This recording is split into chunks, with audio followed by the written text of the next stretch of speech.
La Universidad Autónoma del Estado de Hidalgo, su patronato universitario, a través de la División de Extensión de la Cultura, le dan la más cordial bienvenida a la 35ª edición de la Feria Universitaria del Libro 2022, en su modalidad presencial y virtual.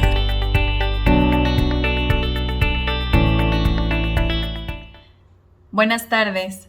Bienvenidos a esta actividad del octavo encuentro universitario de traductores que llevamos a cabo en el marco de la 35 edición de la Feria Universitaria del Libro de la Universidad Autónoma del Estado de Hidalgo.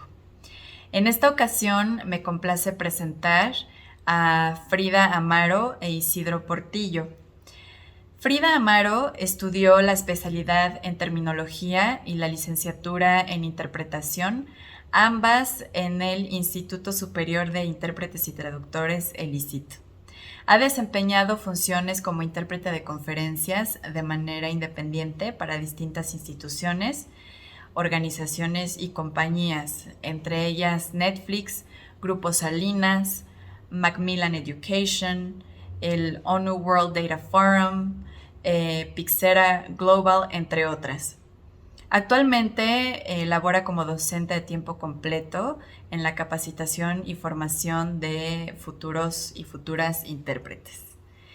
Y la acompaña Isidro Portillo. Él es maestro en letras modernas y licenciado en lengua y literaturas modernas por la UNAM. Es docente de tiempo completo en la Escuela de Traducción de la Universidad Intercontinental. Impartió cátedra en la UNAM en nivel licenciatura y ha colaborado con empresas dedicadas a la enseñanza del inglés para el sector empresarial. A mí me da mucho gusto que colegas de la Universidad Intercontinental nos acompañen. Siempre hemos tenido representación de esa universidad en este encuentro y nos da mucho gusto, nos encanta porque sabemos y reconocemos el esfuerzo que hacen en esa institución para promover cada vez más el conocimiento por estas profesiones que son la traducción y la interpretación. Frida e Isidro nos harán una interesante demostración de interpretación simultánea de un tema nada más y nada menos relacionado con el tema general de esta edición de la Feria Universitaria del Libro, que es Agua para la Vida. Entonces, pues bienvenidos a todos los que ya nos acompañan en este momento y pues les cedo el uso de la voz a Frida y a Isidro. Bienvenidos. Hola, nos encontramos en la UIC, Universidad Intercontinental. Estamos en el CIFIP, Centro Intercontinental de Formación de Intérpretes Profesionales. El día de hoy, para nuestra mesa de debate, nos acompañan los alumnos de la carrera de Traducción, Localización e Interpretación, a quienes cederé el micrófono para presentarse. Mariana, comienzo contigo. Buenos días, me llamo Mariana Cortés, soy estudiante de sexto semestre y es un gusto estar aquí. Muy buenos días, me llamo Emilio Torreblanca, estoy cursando actualmente el séptimo semestre, igual de la carrera de Traducción. Hola, mucho gusto, me llamo Alejandro Guerrero, soy alumno de segundo semestre de la carrera de Traducción y es un placer estar aquí. Buenos días, soy Alexia Castillo del tercer semestre de la carrera de Traducción y muchas gracias por invitarme. Antes de presentar a mi colega, me presento yo, soy Frida Amaro y tengo el gusto de estar con la compañía del maestro Isidro Portillo, quien nos dará unas palabras de bienvenida. Muchas gracias. Hola a todos, es un gran placer estar con ustedes aquí el día de hoy en esta mesa de discusión, una mesa redonda. Vamos a estar analizando algunas cuestiones fundamentales para las políticas públicas en México, en términos muy generales, para cuestiones políticas. Creo que va a ser una gran discusión. Me gustaría mencionar primero que La democracia en una nación tiene que ser en sincronía, tiene que estar en sincronía en dos aspectos mínimo, diría. Por ejemplo, la gobernanza en los 3 niveles o cual sean los niveles que tenemos, tiene que ser siempre en comunicación con las personas, con los ciudadanos privados. Y esta es una parte que casi siempre olvidamos, porque los ciudadanos, especialmente si nosotros no somos expertos en ciertos campos, no es muy fácil para nosotros comprometernos en las cuestiones públicas. Es algo muy importante para todos, pero aún así tendemos a separarnos de las discusiones públicas que dan una forma a la nación. Así que para que nosotros tengamos este balance, esta simetría, armonía de las instituciones, el gobierno, las empresas, el sector privado y los ciudadanos privados, tenemos que hacer nuestra parte. No lo sé, tenemos que ser ciudadanos activos. Una vez que ya dije eso, me gustaría decir que en mi caso personal, no estoy consciente de muchas cosas de las políticas públicas en México. Me gustaría decir que es algo muy común en todos. Una de las cosas que siempre se escapa de las discusiones públicas es el estado del agua. Es muy importante aquí en México porque tenemos ciertas áreas en donde todavía tenemos muchos problemas, cuestiones para que las personas tengan la cantidad de agua necesaria de este líquido. Por esto y por otros temas que nos dieron en la Feria del Libro, en la que estamos participando, nos dijeron que debemos hablar acerca del agua. Y esto fue un reto, fue retador en varios aspectos, porque como traductores y como intérpretes, no tenemos este conocimiento del tema. Casi siempre nosotros vemos esto en las noticias, pero es todo, es muy superficial. Estaba muy feliz de que nos dieran esta tarea porque necesité investigar para poder hablar de este tema. A lo mejor no expertise, pero sí con algo que decir, algo sustancial. Con esta investigación encontré que una de las instituciones más importantes para regular los temas del agua es Conagua, aquí en la Ciudad de México. Bueno, de hecho, de todo el país. Tiene una revista donde discuten estos temas de forma pública. Y estoy muy seguro que no todos saben de la existencia de esta revista. Así que le voy a mostrar aquí en la pantalla. Así que Conagua es el nombre de la revista. Incluso tienen una cantidad de artículos y de políticas públicas que tienen que ver con el agua. Una vez que empezamos a ver a través de las páginas, podemos ver un número de diálogos parlamentarios que ocurren en el Congreso de México, donde discuten los problemas que tienen que ver en términos de legislación y todo lo que tiene que ser puesto en papel, que puede ser que tenga que ver con el agua. Así que apenas en este abril 18, para ser más preciso, tuvieron una reunión muy importante con las personas del Congreso y un número de académicos donde discutieron la problemática tan importante como la desalinización del agua de mar. Es una tecnología que no es nada nueva, es probablemente de 1970 alrededor, tal vez antes, pero para México es muy relevante de los años 70 hasta este punto. para que nos ayude a tener una ventaja en este tema, pero no tenemos muchas formas tan buenas para rehacer esta actividad. Tenemos esta tecnología.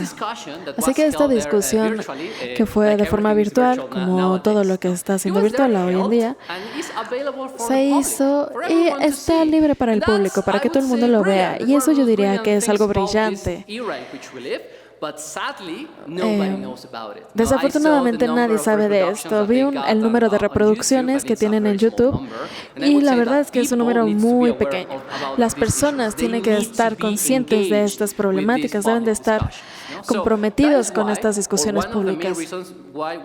Así que esta es una de las principales razones por las que queremos discutir en este foro, en este diálogo parlamentario, con nuestros queridos estudiantes, porque estoy seguro que ellos tienen cosas muy interesantes para decir acerca de esto y también para invitar al público de la universidad, porque esto se va a transmitir en otras universidades, en la nuestra, en la familia, con sus amigos, cualquiera con quien se lo quieran compartir, para que esta discusión pueda tener un lugar de forma efectiva y con mucho sentido. Quiero enfatizar eso hasta este momento. Bueno, una vez dicho todo esto, quiero empezar esta discusión, porque todos aquí hemos visto el video, los diálogos, así que estoy seguro que todos van a tener algo para agregar en esta bonita discusión que vamos a tener aquí. Una vez dicho esto, quiero decir que Emilio va a empezar con esta conversación. Emilio, ¿qué te pareció interesante? Well, first of all, thank you, Isidro, for that enlightening presentation. And, well, the first subject that I would like to put on the table is the water situation in Mexico. And as the commissioner of Conagua, Germán Martinez, said in the conference, in Mexico we currently have 653 aquifers. And this might sound as a really good number, but in reality, only 378 of those aquifers have a great percentage of availability. The other part, 275 aquifers, present several major problems, causing like overexploitation or even the leak of sea silt water on the aquifers. And as for the surface water, in Mexico we have 757 basins, of which just 104 are in poor conditions right now. They limit the access to drinking water in the areas that are nearby. And that led me to the next figure that really caught my attention here, which is the fact that the water desalination problem here, the volume of water per capita has decreased from 17,742 to 3,656 cubic meters per inhabitant per year. So hence the urgent need to work on legislations that help us to afford more desalination plants that help Mexico to take advantage, as Isidro said, of the more of 7,000 kilometers of coastline that we have here in Mexico.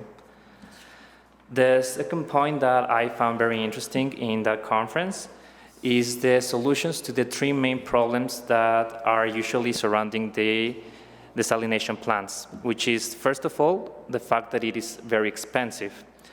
Right now, that is a myth that it's currently dissolving due to the fact of the new tendency of the desalination, especially because of the green hydrogen, because the arid countries that have deserts on them are trying to build their economics into the green hydrogen.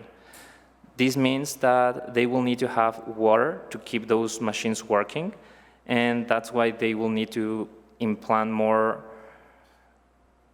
desalination plants on their countries. It will make it more useful there.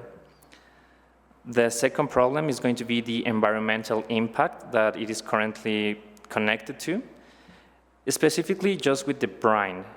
But the brine is a problem that affects the sea only when it is thrown directly to the shore.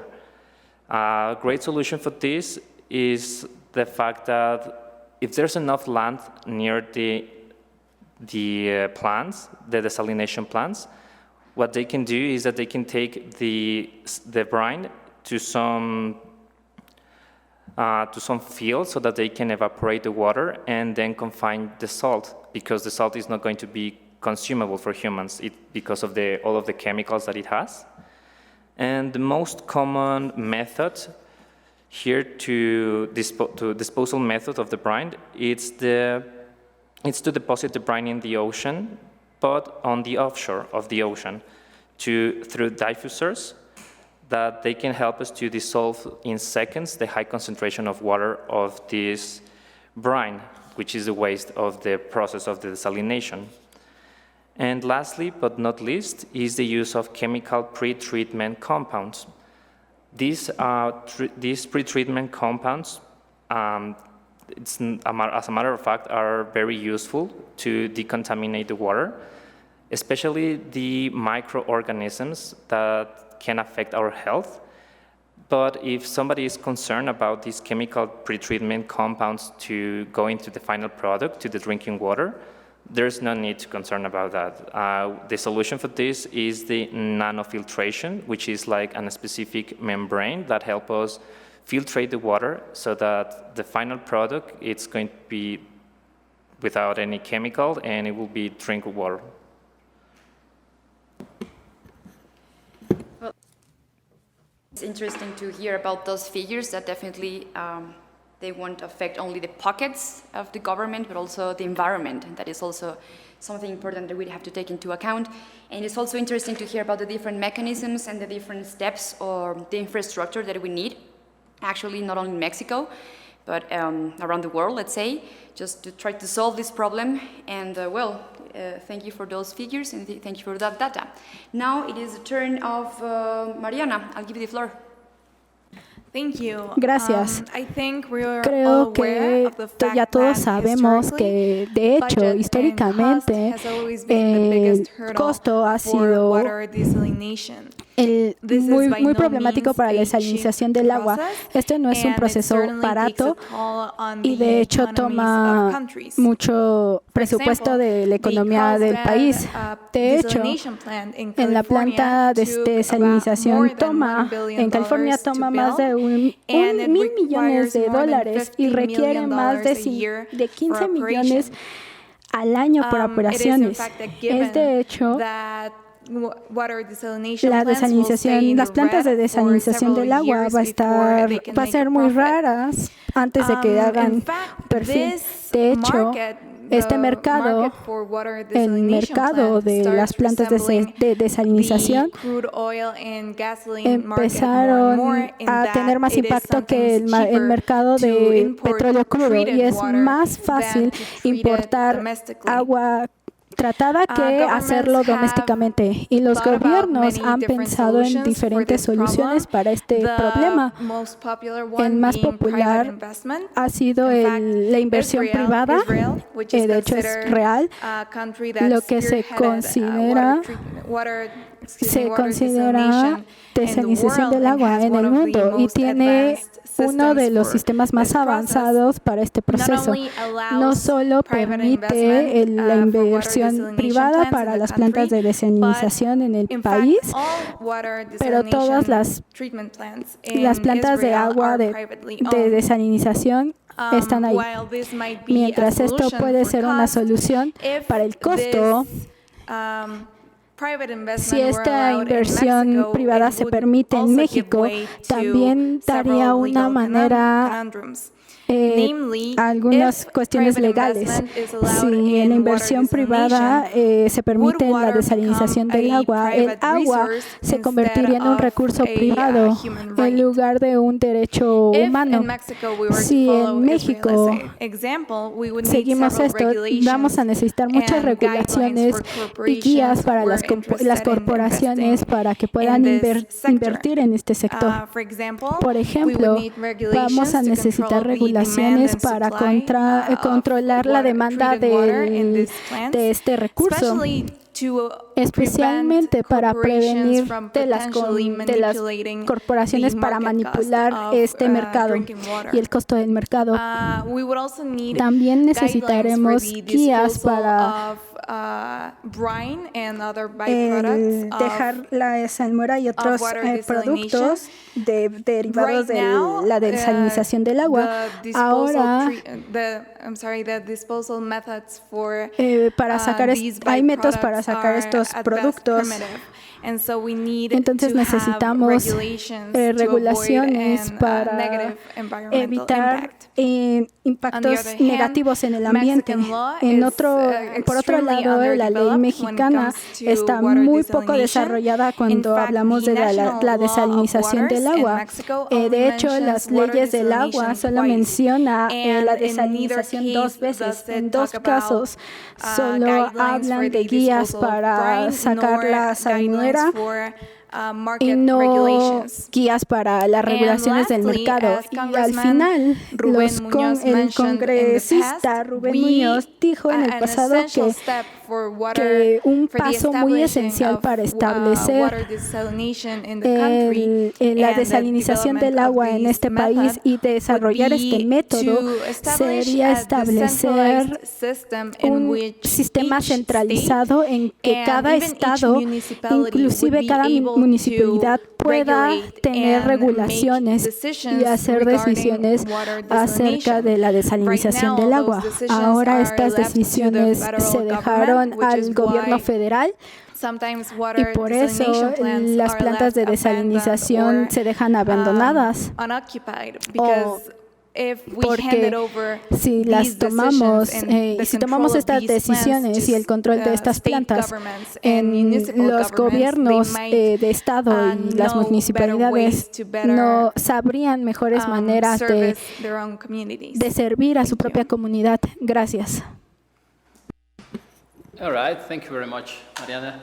And we start to see the complexities of this issue. I think already Mariana mentioned this dichotomy of having private funding versus managing that the federal government can have. And this is probably one of the few, or actually one of the most important issues to be sorted out, not only in terms of legal aspects, but also in ideological terms, because it is at the very least an ideological discussion, because we know that depending on what type of government we have in each period, we change, We change this notion as to what is it that we do with the private sector. Do we keep it? Do we push it away? So we need to sort that out before laying out the legal aspects about it. Thank you very much, Mariana. Very interesting indeed. Let's go now to Alexia for her comments about these dialogues. Yeah, thank you very much. Well, first of all, I think this method about seawater desalination seems to be an amazing alternative for battling against water scarcity in our country. This kind of sounds like a savior for this ongoing crisis that has had to be dealt with for a long time now. I can really see the great benefits of this technology, and overall it sounds very promising, but I would say it sounds way too promising for our country, at least at these early stages that we are on.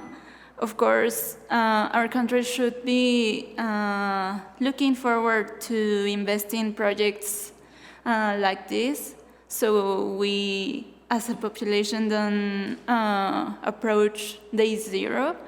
Okay, thank you, Alexia. As you said before, it's going to take time because everything is about time, and we know what the problem is so far. And we've been talking about the environmental impact, we've been talking about finances, we've been talking about legal frameworks that we have to take into account. And let's hear from Alejandro. What do you have to say? You have the floor. Well, thank you for having me. And I'm going to start my presentation with a caveat, a warning, so to say, that I am a critic of this proposition by the Congress. Not of the idea, but of the way that they're proposing or pushing this issue. Why? I'm going to try to explain it, and perhaps you'll share my vision that we could be doing this better. So, first of all, we got to understand that human dignity, at least ever since 1945, has been conceived as the core of our society. It was recognized in the Universal Declaration of Human Rights, and the use of water and to prevent scarcity of water has been seen as a crucial matter in order to achieve human dignity.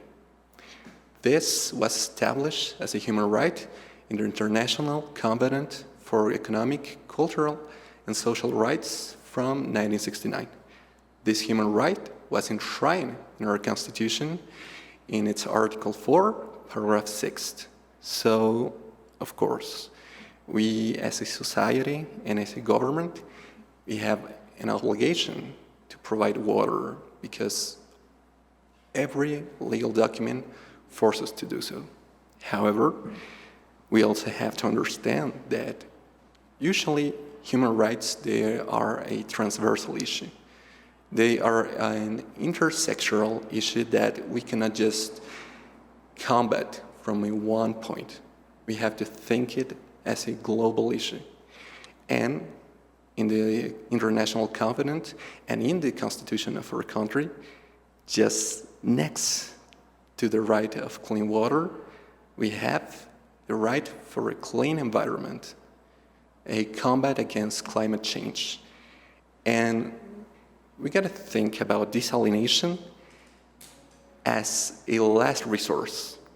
It's really a last resource measure because it's a measure that has only been used and correctly implemented by countries or society that they don't have any other way to get to clean water, such as Israel, Saudi Arabia, a lot of deserted countries. That's their only way to get to water. Why? First of all, because it's way more expensive than just normal use of water. Why is it so? Because it's a very intensive energy product. You have to use a lot of electricity, a lot of resources, a lot of infrastructure to be able to create these plants. And that translates into a bigger reliance into fossil fuel energy, into electricity. So that would be like combating the symptoms of a sickness by making the sickness worse. We're polluting and we're creating a lot of stress for the environment in order to get more water. That in turn is going to create more climate change that is going to reduce our supply of water, and it's just going to be a bad cycle where we're going to end up losing. So first of all, we got to understand desalination as a last resource measure. Why? Because most of our water, almost half of it, it's wasted. Whether it is through the transportation of water from the basins towards the public, whether it is through the use of agricultural systems, most of it, it's just going back to the system through evaporation or through leakage. So we're going to create a system that's going to be adverse towards climate change while we still haven't explored other measures like recycling water to be more efficient in our use of water. And perhaps the worst of it all, it's that if we analyze the law reform, it's just two articles that are going to change. The first one, it's just a definition of what should we understand for desalination. The second one, it's the core of the reform. It's that right now we have a system where we have to ask for a concession, a permit, for be able to create a desalination plant. That's just the system. It's nothing new. Actually, since you said, ever since the 70s, we have desalination plants in our country, so it's nothing new. It's not cutting-edge technology that's going to change everything. We know that, and it has been a failure. But we have a concession system. Why? Because we understand that this is a measure, a last resource measure, that's going to create a lot of waste, a lot of pollution, and some environmental issues. So we have a system of concessions. The reform is that people will be able to create desalination plants without any concession. They'll be able to do it if they want to do it. And the government is just gonna follow all their works and sometimes control them. So basically they're not gonna do anything.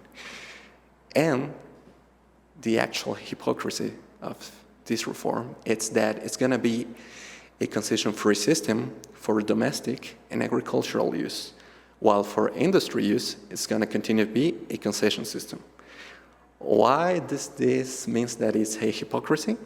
Because when we see the data, we see that 70% of water use goes towards agricultural use. 25% goes to domestic use. So 95% of the total use of water is towards those areas that we're not gonna need any concession. And the only area that we're gonna control, it's industry, that it only amounts to 4% of total water consumption. So basically we're saying we're gonna demonize the industry because they're the bad guys. They're Coca-Cola, they're the beer factories, they're the hotel industry, they're wasting all the water while they're just using 5% of the water. Really? Does that make sense? Or does it look more like political pandering to say, hey, we're working and we're battling against all those corrupt private sector? I mean, I'm in favor of making sure that the population is going to have access to clean water.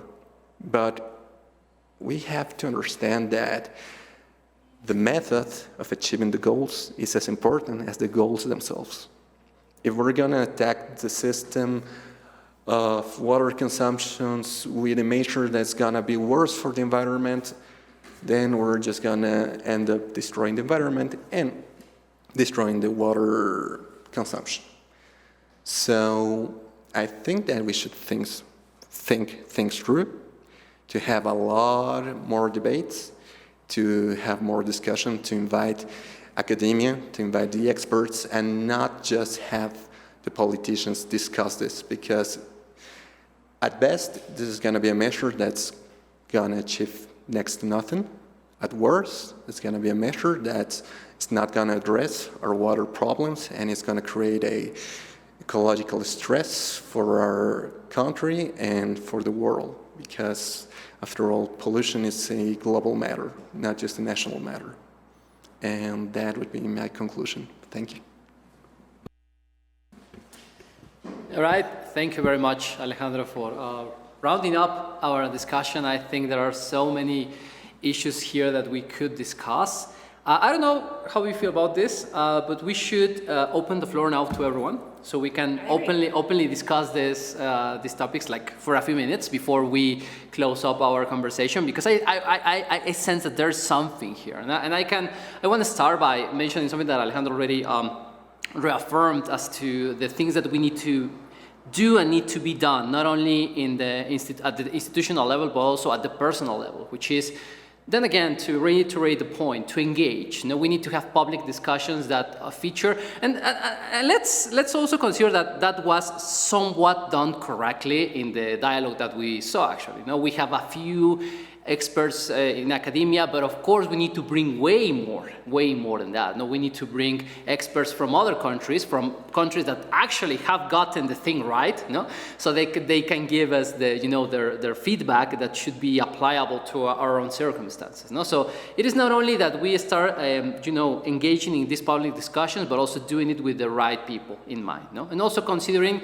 things in a wider scope, and thinking something that we mentioned a few minutes ago, four-dimensionally, I would say. We need to consider the big picture always, and this sense of solving something in the short term, because we need to solve things that in the short term. I mean, we know nowadays, for example, in northern part of the country, that we have a very, very important shortage of water supply for the northern part. It's an emergency. So for them, it would be absolutely crucial to get this done quickly.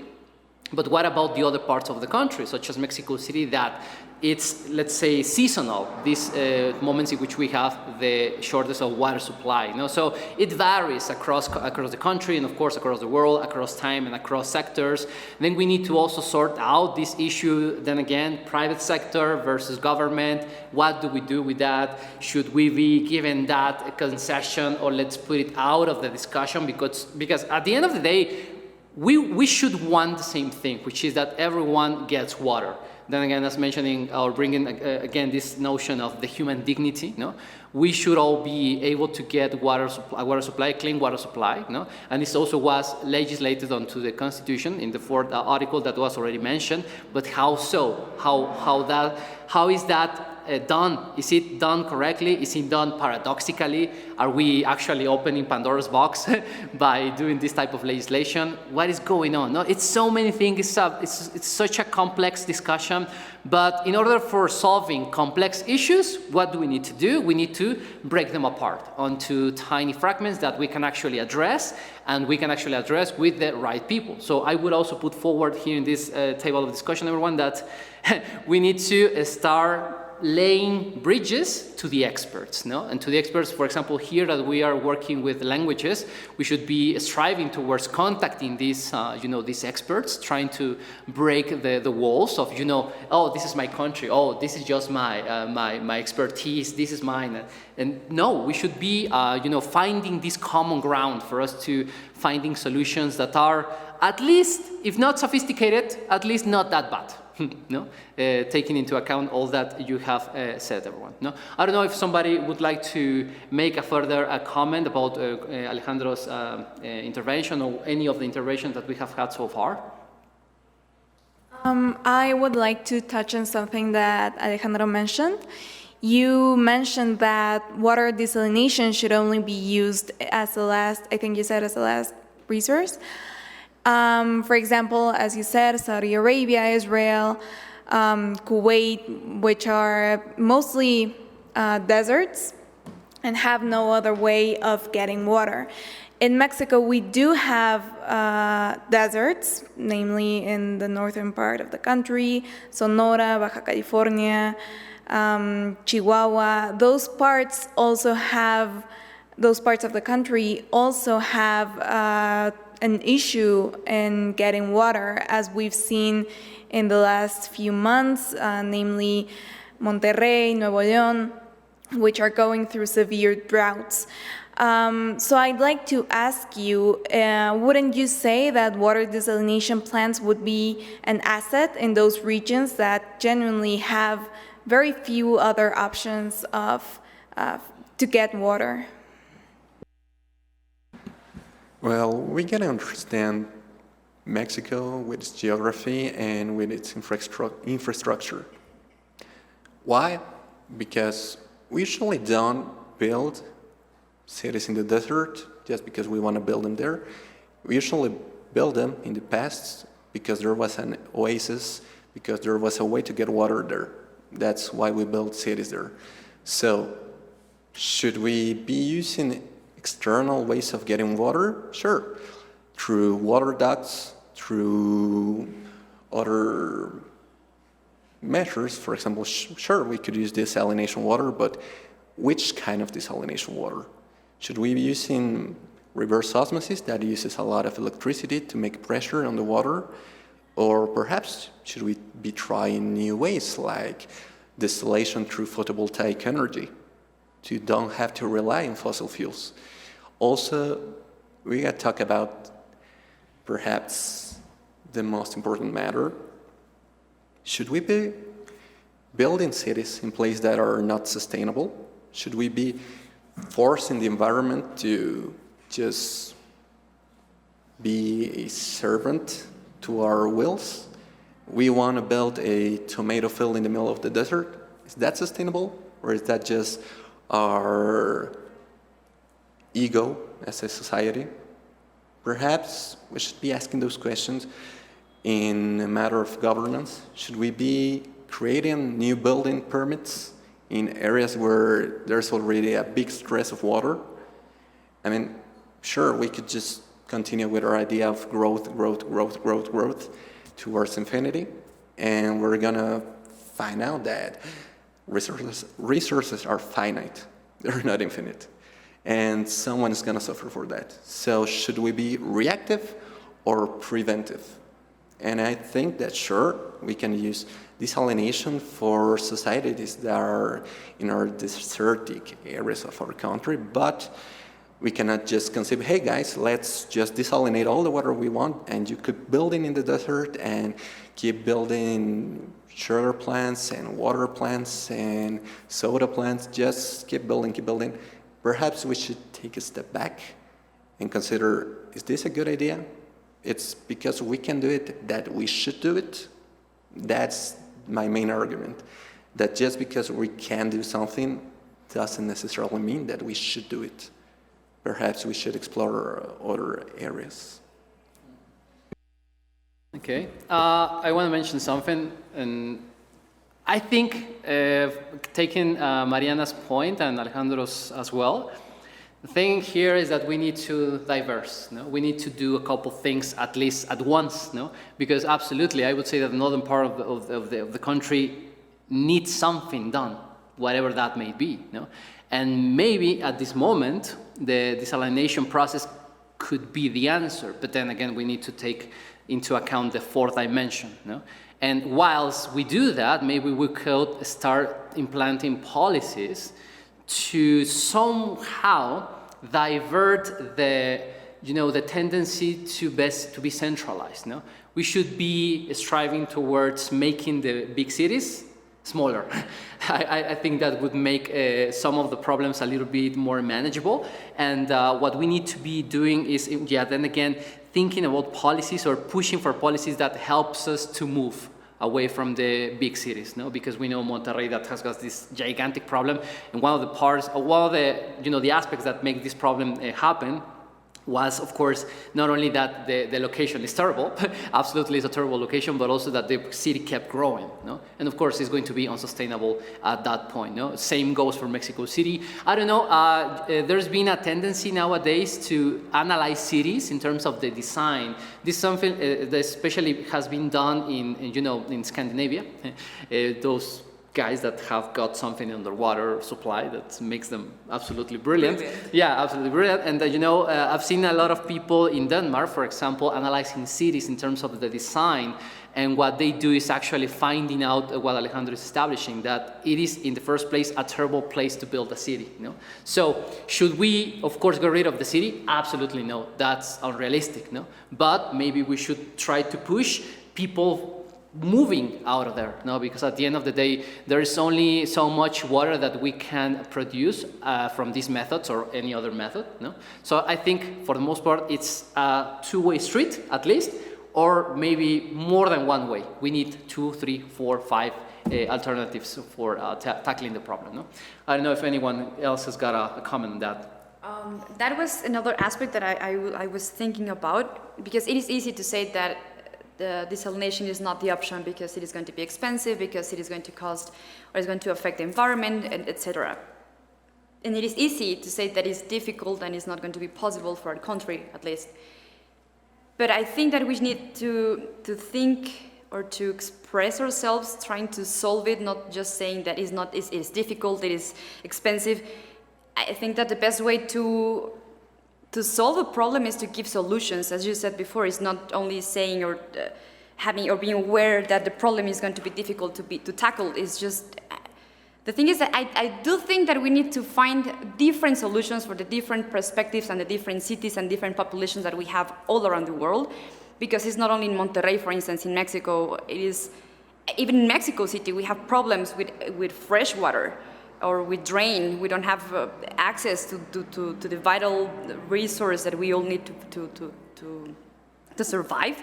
So we need to find different ways, not just saying that it's difficult. Yeah, okay, it is difficult, but which are the options that you have, not only in policymakers' decisions, it is also in citizens and population to express ourselves, trying to give solutions, not just sitting there and saying, no, it is difficult, but why is it difficult? Which are the solutions that you bring to the table so we can start talking about that, not only assets, as I just said, not only government, it is population, because we are consumers of water. I mean, we are consume that resource, and it's just that was my point. Just trying to give different answers, not just sitting and saying that it's difficult. But why is it difficult? What's the other option that you have? Give me options. That's the thing that I just think that. Yeah, absolutely. I just wanted to bring it home.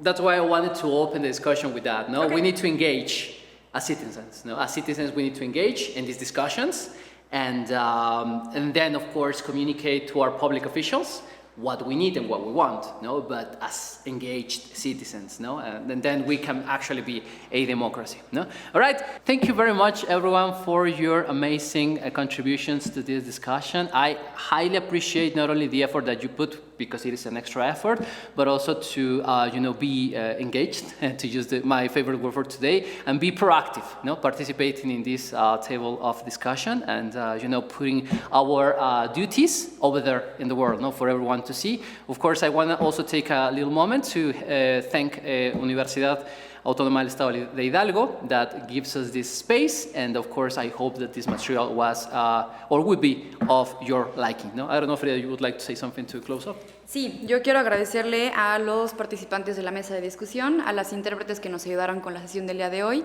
y a la Feria Universitaria del Libro, que nos permitió este foro y este espacio para poder comentar sobre este tema que es importante para todos, no nada más para la comunidad universitaria, sino para todos aquellos que somos usuarios y habitantes de este maravilloso planeta. Muchas gracias y pues hasta la próxima. Gracias. Muchas gracias, Frida e Isidro. Espero que sea la primera de muchas veces que puedan estar ustedes con nosotros en nuestro encuentro de traductores. Y bueno, a todos los asistentes, gracias por acompañarnos. Les recordamos que continúan las actividades de la Feria Universitaria del Libro en su 35 edición. Recuerden, este es el último fin de semana de la feria.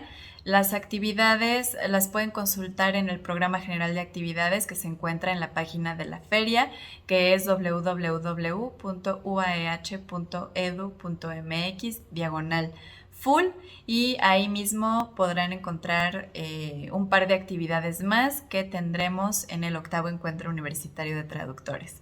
Gracias por acompañarnos. Que tengan excelente día.